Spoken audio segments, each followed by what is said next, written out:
Hi, welcome back to Scary Vault. This is the fourth part of Killer Copying Horror Movies. If you didn't watch the previous parts, please first watch the previous parts so you can understand the story better. If you watched it already, you can continue this part. I hope you will like the fourth part. With Paul missing, a different medical examiner handled the scene. He didn't tell me much at the scene, but he said enough to make my stomach flip. There are bruises on her wrists and ankles, he said. He bound her tight, probably to keep her still while he twisted her head around. I asked. The me shrugged. Things like this? Usually, a man does it. Look up the statistics. Plus, you'd need a lot of upper body strength to twist someone's head around like this. Even a young girl's. He mimed the act and made a crack sound with his mouth.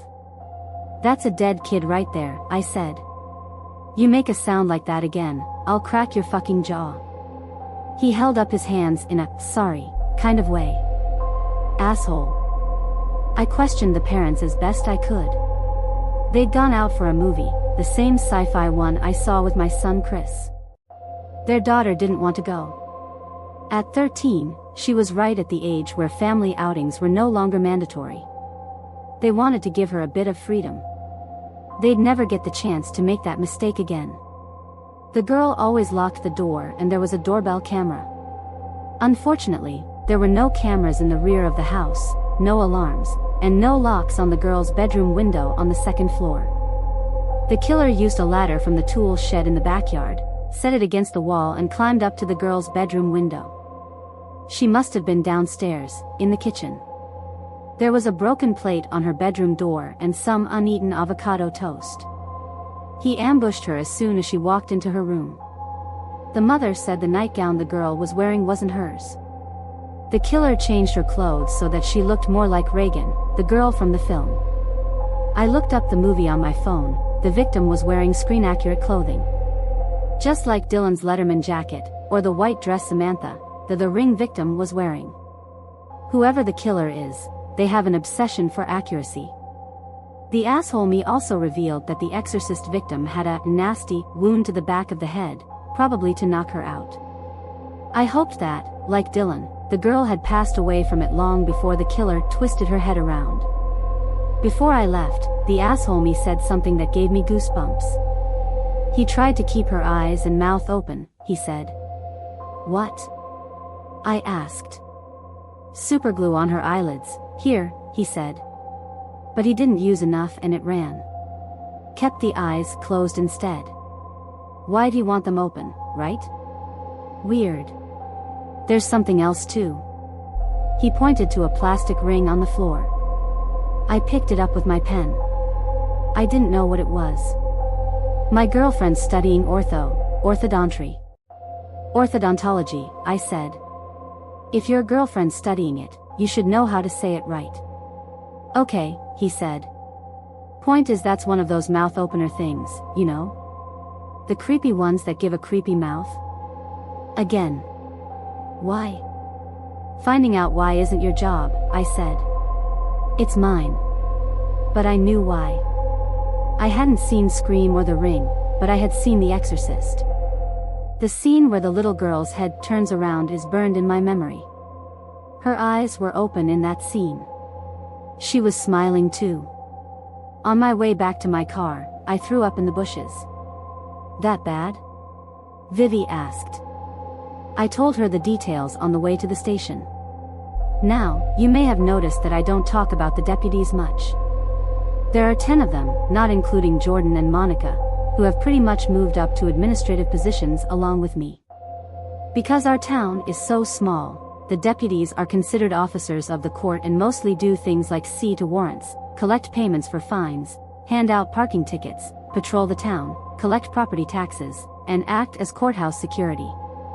I'm both the county sheriff and the chief of police in our small town.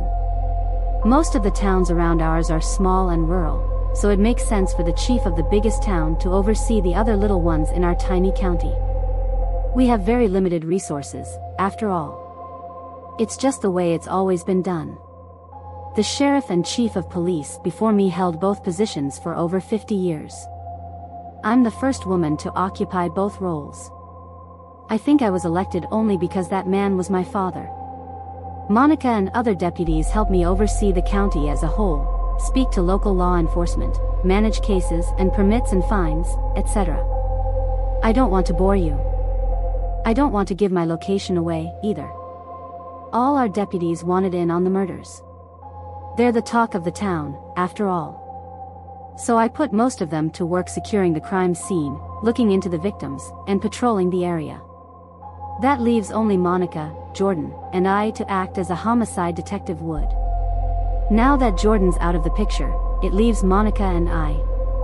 But Monica talks. More than once, I've discussed private county matters with her, financials and such, and then heard her talk about them on the phone. No. I'm keeping this one close to the chest. We can discuss everything except the horror movie references. That's how I'll crack this. If I mention it, then everyone in town will become a horror movie expert and it'll be impossible to find someone who knew these movies well before the murders. I only know Vivi so, for now, she's almost like an acting deputy. We sat in my office, drinking shitty coffee, eating cookies from the vending machine. Despite everything, it was nice. There has to be some kind of pattern, Vivi said. What do you mean? All the movies have to have something in common. You think there's a pattern? I asked, taking a sip of the awful coffee and cringing. We need to invest in a good coffee machine. Something all the movies have in common? Probably. But I don't think it'll help us right now. If this was the 90s, we could check Blockbuster or the library and see who checked out these movies recently. There's no way to see who rented them online, right? Vivi shook her head. Maybe if we were the FBI or the CIA or something. Do you know anyone else who loves horror movies? I asked. Maybe a friend at school? Or someone your boyfriend knows? Vivi gave me a knowing glare. I don't and he doesn't. She set her coffee down and looked me in the eyes. Liking horror movies isn't a crime and having a boyfriend isn't suspicious. What's your boyfriend's name? Jacob. I sighed. That's it? No last name? We were having such a good time, Vivi said. Now you're interrogating me about my boyfriend? Hell, he isn't my boyfriend officially. We just went out a few times. In his truck? Vivi looked confused. He drives a Prius. Your brother said he drove a truck. Maybe he was high, Vivi said, shrugging. Car, truck, whatever. His name's Jacob Marino, by the way. God, I said. His dad asked me to prom. How many people asked you to prom? Mike. The guy who owns the sports store. Dan Rabar. Dan Rabar, yeah. Now Jake's dad. I shrugged. I guess I was hot back then. I don't know. We got a good chuckle out of that. Tell Jacob I want to meet him. Fine, Vivi said. When all this is over, we'll all have coffee together like adults. Sound good? Now let's get back to the freaking serial killer obsessed with horror movies.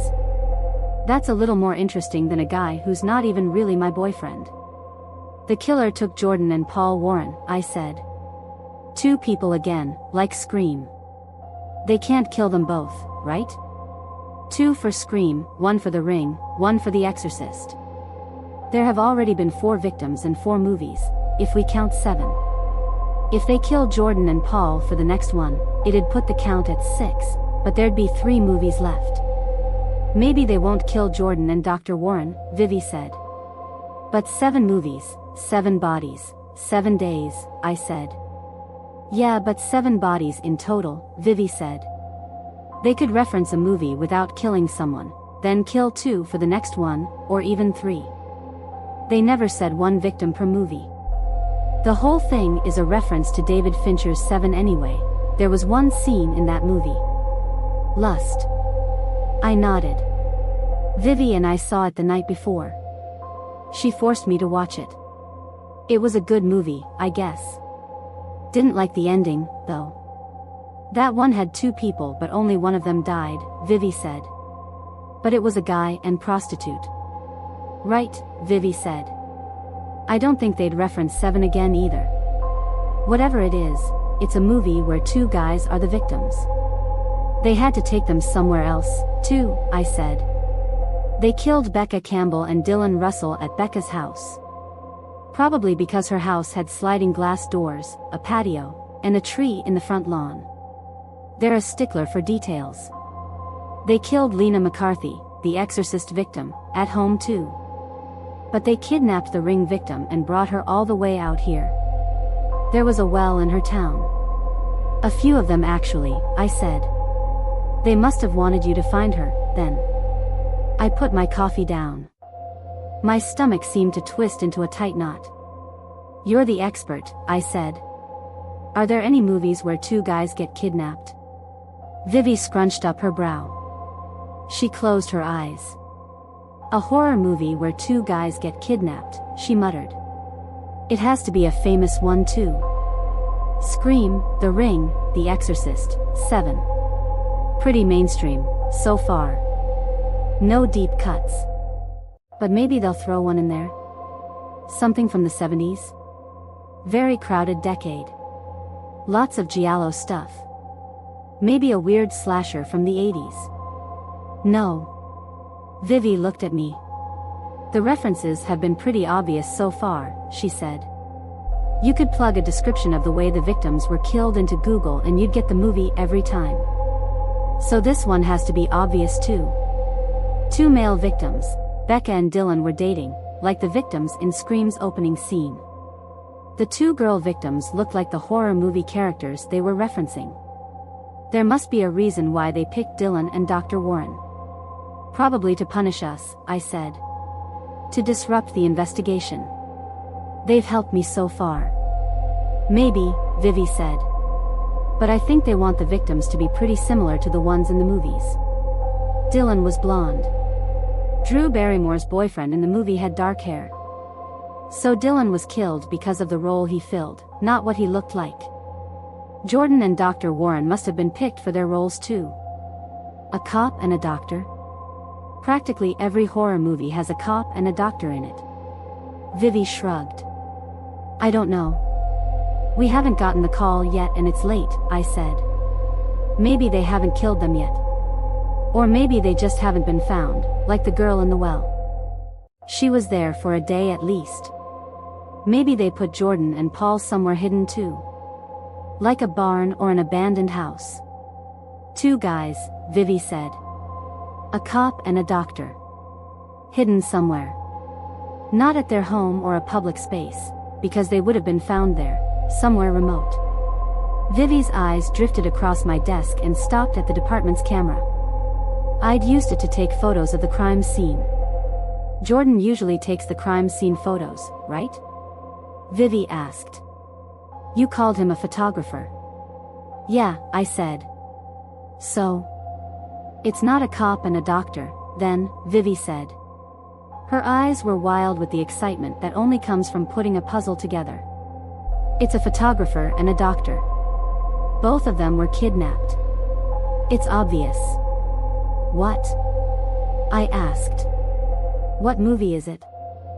Saw, Vivi said. They're referencing the first Saw movie. Are there any big, creepy, public bathrooms in town? Like maybe an underground one? Or something in a factory?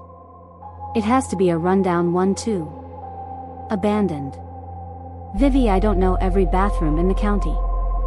They'd pick one we could get to quickly, Vivi said. One we'd know. In the movie, a cop rushes to the bathroom, shit, but he did it by following a suspect there. But it's gotta be a bathroom. A really big one. Grimy. Tiled walls. The only big, underground, abandoned bathroom I know is the one at the old bus station.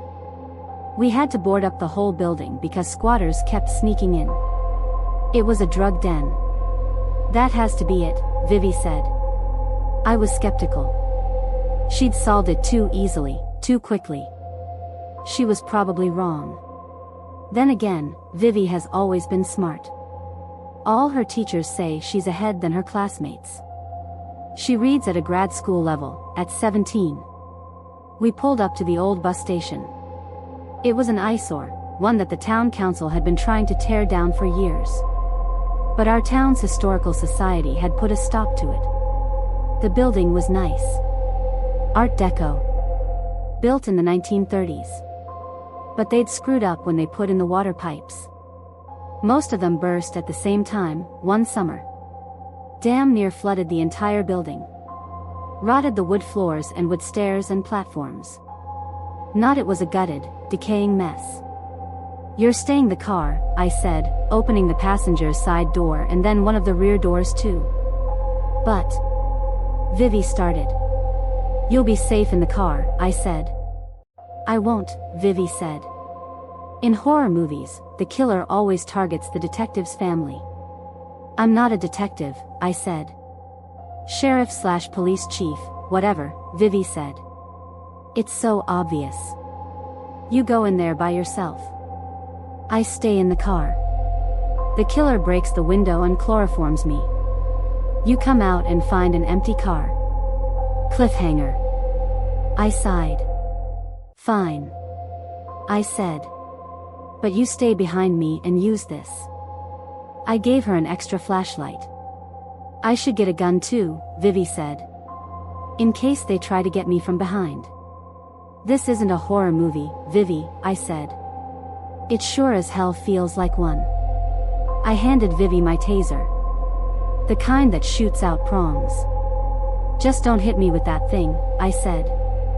Vivi nodded, grabbing the taser and then pointing it around like a gun. It's not a toy, I said. Yeah. I know. But it's fun. Vivi and I walked up to a side door. The front doors had been boarded up and covered in chains. The windows were covered with thick sheets of wood. The town council wasn't messing around. But there had to be an easy point of entry, by law, in case the building caught fire or something. Not that this moldy, soggy wreck could catch fire. The side door was covered in locks and chains, but we had hidden the keys under one of the Art Deco statues near the entrance. We wouldn't be needing the keys, do? The side door was wide open. Shit, I said. Language, Vivi whispered. She was pale. Scared. Stay behind me, I said. As soon as we walked into the building, I was hit by the stench of decades of mold and rotten wood. I tied my handkerchief around Vivi's nose and mouth and pulled my shirt over my own. We walked carefully, testing out the rotten floorboards before putting out with delicate steps before putting our full weight on them. We found the stairs leading down to the bathrooms. The way forward was easy from there. I could see drag marks on the floor where the mold and dust had been wiped away by someone dragging something, or someone else. There was a light on in one of the bathrooms. Strange, seeing as how the building didn't have power. I saw how the killer had done it almost instantly. There were thick power cables snaking out of the bathroom doorway and slinking away through the darkness, leading deeper into the station. I could hear the hum and churn of a generator in that direction. They'd planned this. Had put a lot of work into it. That scared me more than anything else. Suddenly, I remembered a line Morgan Freeman said in Seven. This guy is methodical, exacting, and worst of all, patient. I stepped through the doorway into a moldy, grimy, tile-covered bathroom. A set of new, bright, unforgiving fluorescent lights had been fitted on the ceiling. Underneath them was a giant bloodstain.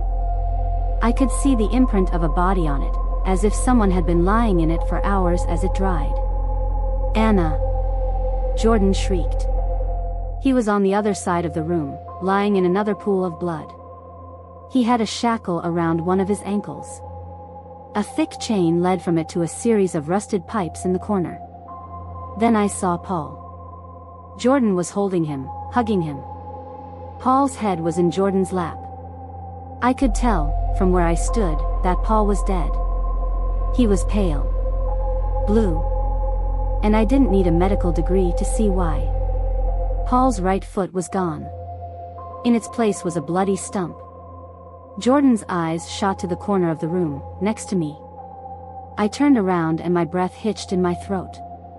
Paul's foot was lying in another pool of blood, with the shackles still around it. There, lying near it, was a hacksaw. "Holy shit," Vivi said. I hope you guys like the story. I am going to continue the story in next part. If you guys love it, please like, share, and subscribe the channel for next part. Thank you for watching.